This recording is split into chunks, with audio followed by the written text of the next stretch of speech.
Chapter 2, American Experiments, 1521 to 1700. Let's get started.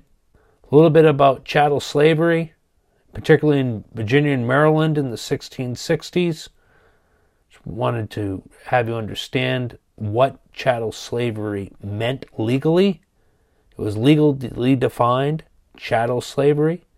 The status of the child would be determined based on the mother and not the father. This ran contradictory to English law, where children born to slave owners and slave mothers were automatically slaves. Let's look at Spain's tribute colonies. Once conquistadors had overthrown Native American leaders, Spanish monarchs rewarded them with encomiendas, or land grants that included the Native American tradition of tribute, or the right to demand free labor and goods from Indian communities.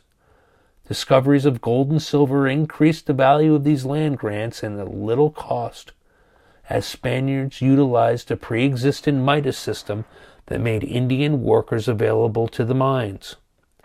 The Spanish Empire became fabulously wealthy. Silver shipped to China was minted into coins in exchange for silks, spices, and ceramics. Gold transported to Europe flowed into the counting houses of Spain and embellished the Catholic churches of Europe. Between 1500 and 1650, at least 350,000 Spaniards migrated to Mesoamerica and western South America. Also, 250,000 to 300,000 Africans arrived involuntarily. More than 75% of the Spanish settlers were men. The development of a substantial mixed-race population of mestizos, which is Spaniard-Indian, mulattoes, which is Spaniard-African, and zambos, Indian-African, contributed to the drafting of legal codes that differentiated among the increasingly complex racial categories. Spaniards and their descendants moved from their initial urban sanctuaries to large estates known as haciendas, and expanded trade networks. Indians continued to live in their communities but experienced profound change as their numbers declined. Although Spanish monks suppressed native religious practices and converted thousands to Catholicism, the merging of ideologies and practices did occur, and new forms of Native American Christianity emerged. The Spanish invasion of the Americas had a significant impact on life in the Americas, in Africa, and in Europe due to the process of biological transfer that historians called the Columbian exchange. Diseases imported from Europe and Africa, to which native populations had no immunity, drastically reduced and often wiped out Indian populations. Food items brought from the Americas to Europe and other continents contributed to population booms. The arrival of domesticated animals and crops from the Old World, as well as unintended travelers like dandelions and other weeds, forever changed the American landscape. Despite fortified outposts in Havana and St. Augustine, Spain had to constantly protect its transatlantic shipping routes from pirates and privateers who used the Lesser Antilles as their hideouts. King Philip II, the ruler of the most powerful nation in Europe and an ardent Catholic, intended to eliminate any challenges to Spain and the Catholic Church. When wealthy Calvinists in the Dutch and Flemish-speaking provinces of Spanish Netherlands revolted against Spanish rule in 1566, a 15-year war ensued. It ended in 1581 with the independence of the Dutch Republic, or Holland. While the English king, Henry VIII, initially opposed Protestantism, he broke with the Roman Catholic Church when the Pope denied his request for a marriage annulment, and he then created a national Church of England. Henry's daughter, Elizabeth I, approved of Protestant teachings but retained the Catholic ritual of Holy Communion in her religious reforms. This compromise angered some radical Protestants as well as the Spanish king, Philip II. Queen Elizabeth I authorized English sailors to take aggressive action against Spanish control of the Western Hemisphere. Francis Drake, a devout Protestant, challenged and disrupted Spanish shipping in the Atlantic and Pacific. Despite heavy losses in men and ships, he captured 2 Spanish treasure ships and became the first Englishman to circumnavigate the globe.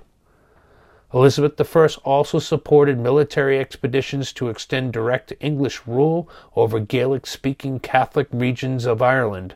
Calling the Irish wild savages, English troops brutally massacred thousands, prefiguring the treatment of Indians in North America. In 1588, the Spanish Armada sailed out to restore Catholic rule in England and Holland, but it was defeated when a fierce storm allowed the English to claim victory. Shrugging off this defeat, Philip continued to spend his American gold and silver on religious wars. This ill-advised policy diverted resources, weakened Spain's economy, and inspired 200,000 Castilians that were fearful of taxation and conscription to leave the richest region of Spain and migrate to America. By contrast, England's economy was stimulated by a rise in population from 3 million to 1,500 to 5 million in 1630. And by mercantilism, a system of state-supported manufacturing and trade. The domestic English textile industry relied on outwork. Merchants bought wool from estate owners and hired landless peasants to spin and weave the wool into cloth. The government helped these textile entrepreneurs by setting low rates for wages. Mercantilist-oriented monarchs like Queen Elizabeth encouraged merchants to invest in domestic manufacturing, thereby increasing exports and decreasing imports. By 1600, the success of merchant-oriented policies helped England to change Spain's control over American wealth and to establish its own colonial empire in the New World. Brazil's sugar plantations. Portuguese colonists established more than 1,000 sugar plantations in the tropical lowlands of coastal Brazil by 1590. Plantations took on the appearance of factories because they combined backbreaking agricultural labor with milling, extracting, and refining processes. After a wave of diseases drastically reduced the indigenous population and labor supply, Portuguese planters increasingly turned to African slaves for laborers. By 1620, the transition was complete. Unlike Spain's colonies in Mexico and Peru, Portugal's colony in Brazil took longer to develop and turn a profit, requiring both trial and error and hard work to build a paying colony. The initial privately organized and poorly funded attempts to establish English colonies in the Americas ended in disaster.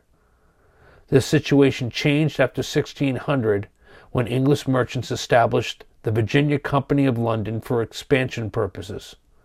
In 1606, King James I granted this group of merchants a trading monopoly stretching from present-day North Carolina to southern New York. They named this region Virginia in memory of Elizabeth I, the never-married Virgin Queen.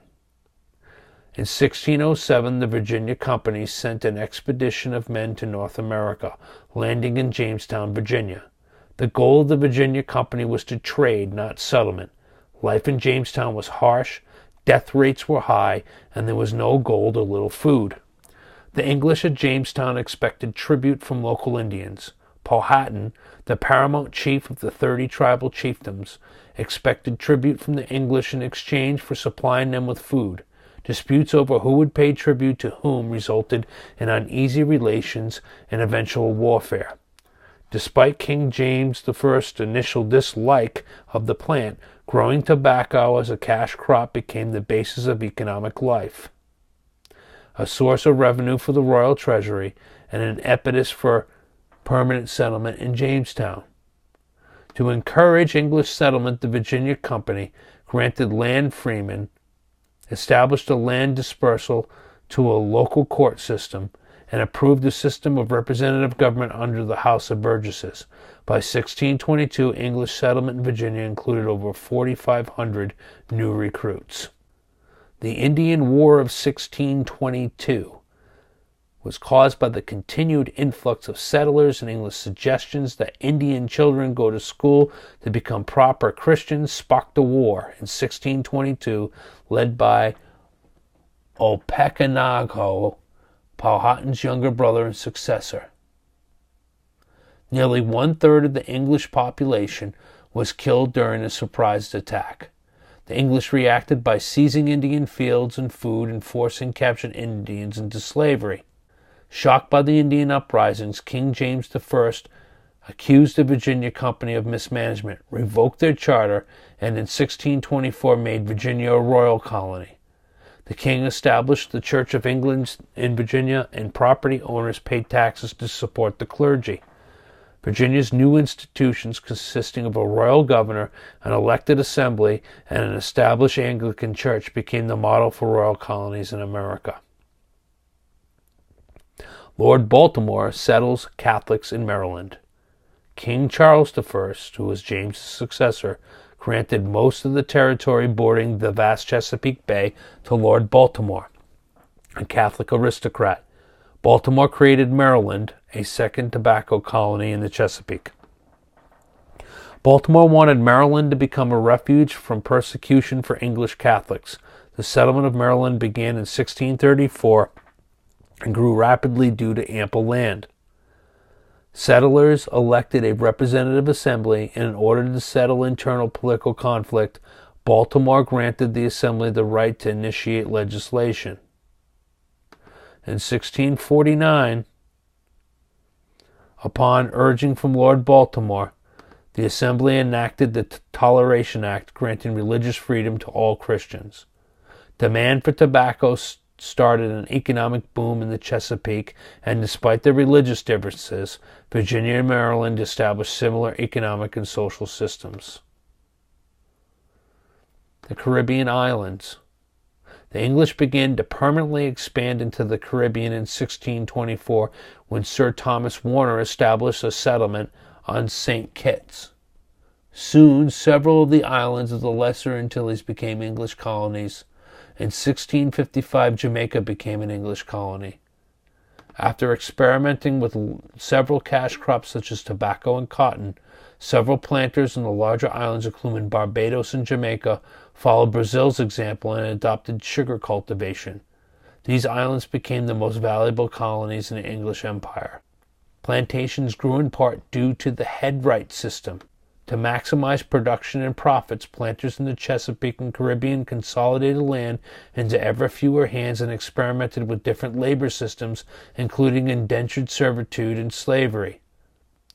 Life was harsh in the colonies of North America and the Caribbean, and diseases, especially malaria, kept population low and life expectancy short. Although 15,000 English arrived in Virginia between 1622 and 1640, the population rose only from 2,000 to 8,000. Despite these odds, hundreds of thousands of English migrants came to the Chesapeake region and to the Caribbean.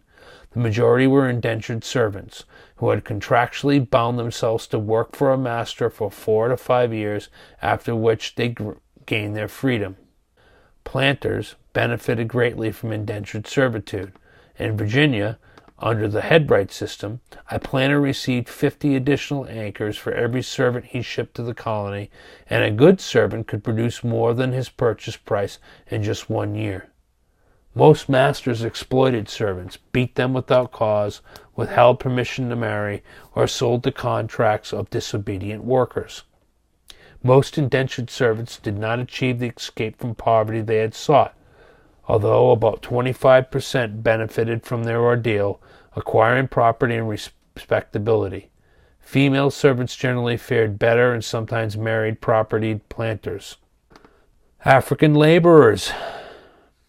In the Caribbean, the available supply of indentured servants was inadequate for production needs. Sugar planters quickly shifted to African slave labor, and by 1661 established the first comprehensive slave code to control the black majority. The transition to slave labor was more gradual in the Chesapeake colonies.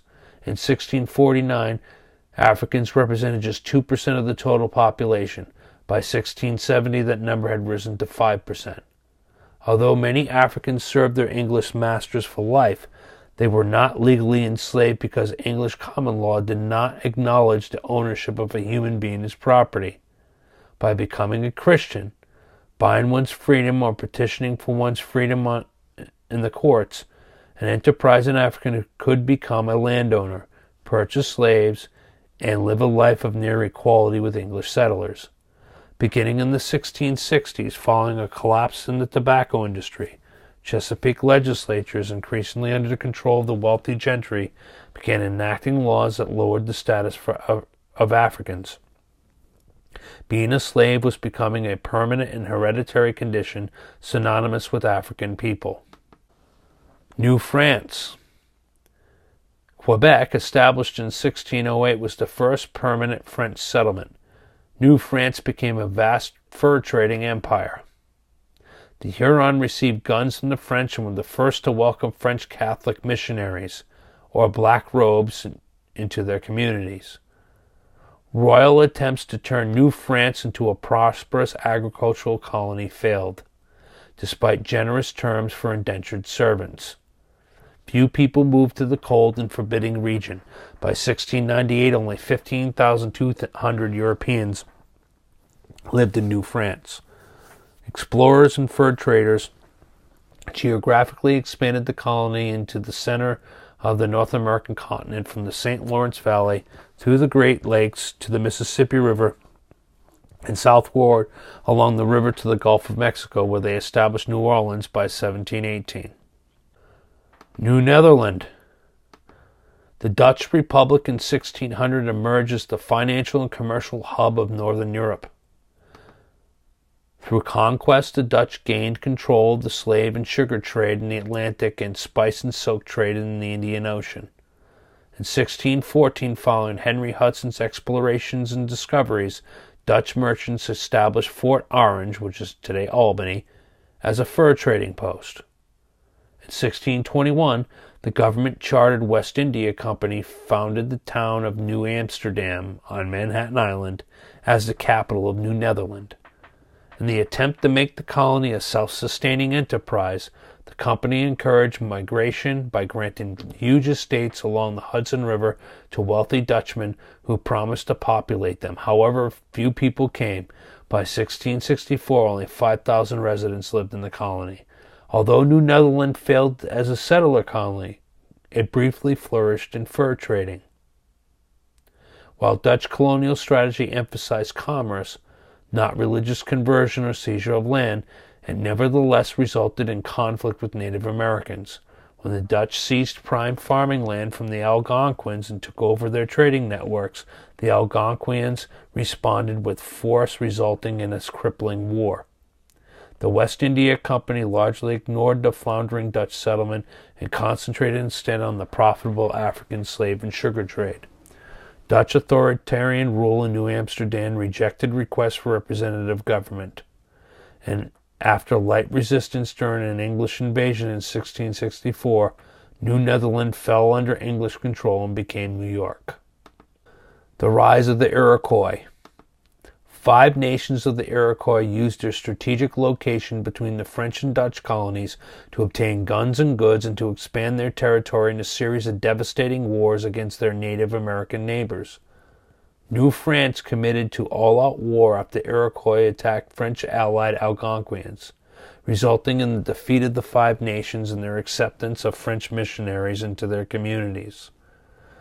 Iroquois, who allied with the English after the Dutch defeat, remained a powerful force in the Northeast for generations to come. Now we're going to go to New England. First, the Pilgrims. New England differed from other European settlements. It was settled by family groups focused not on commerce, but on religion and morality. The Pilgrims, Puritans, who were religious separatists from the Church of England, sailed to America in 1620 on the Mayflower. They created the Mayflower Compact, a covenant for religious and political autonomy, and the first constitution in North America. The first winter in America tested the Pilgrims, and only half the population survived. Thereafter, the Plymouth colony became a healthy and thriving community with a representative government, widespread property ownership, and religious freedom. Religious turmoil in England, brought on by King Charles I's repudiation of Protestant doctrines and Archbishop William Laud's purging of dissident ministers, resulted in thousands of Puritans leaving from North America. Puritans wanted to purify the English church, not separate from it. John Winthrop in the Massachusetts Bay Colony. In 1630, John Winthrop and 900 Puritans established the Massachusetts Bay Colony in order to build a reformed Christian society, and by doing so, they hoped to inspire religious reform throughout Christendom. Over the next decade, 10,000 Puritans migrated to Massachusetts, along with 10,000 others fleeing hard times in England. The Puritans created representative political institutions that were locally based by transforming the initial joint stock corporation that Winthrop and his associates had utilized to organize and found the colony. The right to vote and hold office was limited to men who were church members, and the Bible was the legal as well as spiritual guide for the Massachusetts Bay Colony. The Puritans eliminated bishops and placed power in the hands of the laity. Influenced by John Calvin, the Puritans believed in predestination.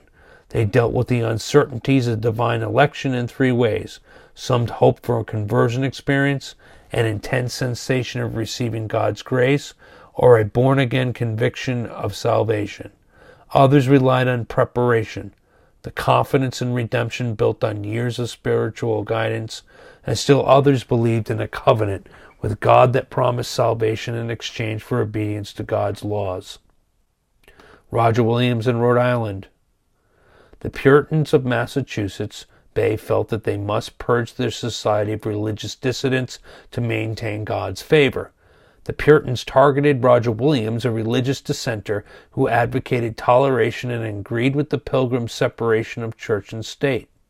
He was banned from the Massachusetts Bay in 1636. Williams and his founders founded settlements in Rhode Island where there was no legally established church. Anne Hutchinson was considered a heretic because her beliefs diminished the role of Puritan ministers. Like Martin Luther, Hutchinson denied that salvation could be earned through good deeds, called a covenant of works, believing instead that salvation could only occur through a covenant of grace through which God saved those he predestined for salvation. Puritans believed that when it came to governance of church and state, women were clearly inferior to men. The magistrates convicted and banished Hutchinson and her family from the colony. In 1660, Puritans who had left Massachusetts and settled on or near the Connecticut River gained a charter for the self-governing colony of Connecticut. Their form of government included an established church, a popularly elected governor and assembly, and voting rights for most property-owning men, not just church members. The Puritan Revolution in England. England fell into a religious civil war between royalists and parliamentary forces in 1642, and thousands of English Puritans joined the revolt, demanding greater authority for Parliament and reform of the established church. After 4 years of civil war, parliamentary forces led by Oliver Cromwell were victorious, but the Puritan triumph was short-lived with the restoration of the monarchy in 1658. After the failure of the English Revolution, Puritans looked to create a permanent society in America based on their faith and ideals. So Puritanism and witchcraft. Puritans believed that the physical world was full of supernatural forces and that one could see God or Satan's power in unusual events, condemning people who aimed to influence spiritual forces as witches. Puritan civil authorities in Massachusetts and Connecticut hanged 14 people for witchcraft between 1647 and 1662. In Salem, Massachusetts, 175 people were arrested and 19 were hanged for witchcraft in 1692. Historical debate over the causes of this mass hysteria determined that class conflict, an effort to subordinate women, political instability, and fear raised by Indian attacks played a role. Popular revulsion against the executions brought an end to legal persecutions for witchcraft and heresy in New England. The European Enlightenment helped promote a more rational, scientific view of the world. New England's Indian Wars, first the Puritan Pequot War. Various alliances between Indians and European settlers in New England region established a complex and precarious system of relationships. When Pequot warriors killed an English trader in 1636, Puritan militiamen and their Indian allies retaliated by massacring about 500 Pequots in 1637 and driving survivors from the region. This is known as the Massacre at Mystic. I'm going to put up a documentary on that on the resources if you want to watch it on your time. It's from the series 10 Days That Unexpectedly Changed America. Seeing themselves as God's chosen people, the Puritans justified taking Indian lands on religious grounds. English Puritans viewed Native Americans not as genetically inferior, but as tainted by sin or Satan, which they believed accounted for their degenerate condition rather than race. In their efforts to Christianize Indians, the Puritans created praying towns that supervised the Indian population. Metacom's War, also known as King Philip's War from 1675-1676, and this was right in our backyard. By the 1670s, there were 3 times as many whites as Indians in New England. Whites outnumbered 55,000, Indians numbered 16,000.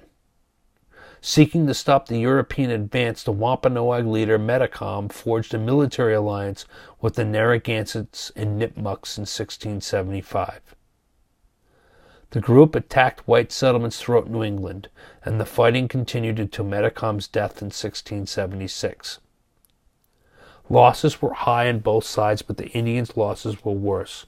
25% of the already diminished Indian population died from war or disease. Many of the surviving Algonquin peoples migrated farther into the New England backcountry, where they intermarried with other Algonquin tribes tied to the French, who became their ally in future attacks against the English. Next, we're going to look at Bacon's Rebellion. By the 1670s, freed indentured servants in Virginia had fewer and fewer opportunities to gain economic independence. The wealthy gentry had consolidated most lands into their hands, renting out what they could not plant, and declining tobacco prices made it impossible for a small farmer to make a profit. Social tensions between elite planters and struggling landless laborers reached a breaking point in Virginia during Governor William Berkeley's tenure. Berkeley gave a tax-free land grants to members of his council and suspended the right to vote for landless freemen. To acquire land, poor white freeholders and aspiring tenants wanted local Indians removed from their treaty-guaranteed lands along the frontier. Wealthy planter merchants opposed Indian removal. They wanted to maintain the labor supply and to continue trading furs with Native Americans. Poor freeholders and landless men formed militias and began killing Indians in 1675. The Indians retaliated by killing whites. Settlers dismissed Governor Berkeley's defensive proposal to build frontier forts as a plot to impose higher taxes and take control of the tobacco trade. Nathaniel Bacon, a member of the Governor's Council, led a protest against Berkeley's Indian policy. Bacon and his men killed a number of Indians, for which Berkeley arrested Bacon.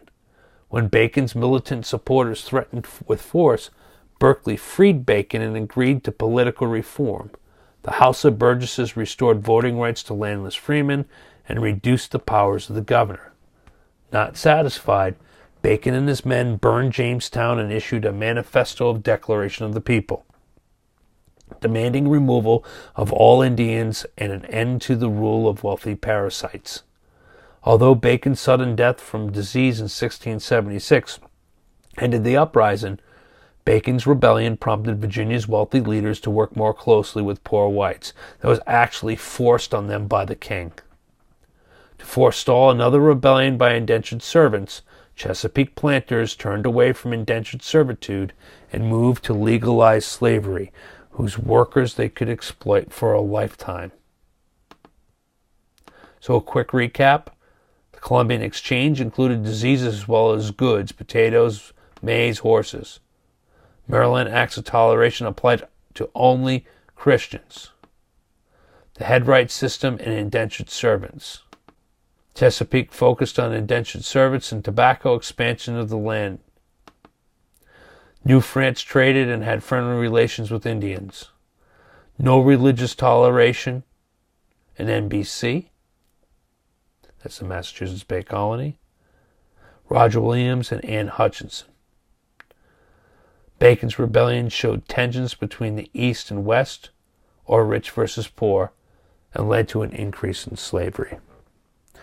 That's it for this chapter, and until next time, thank you.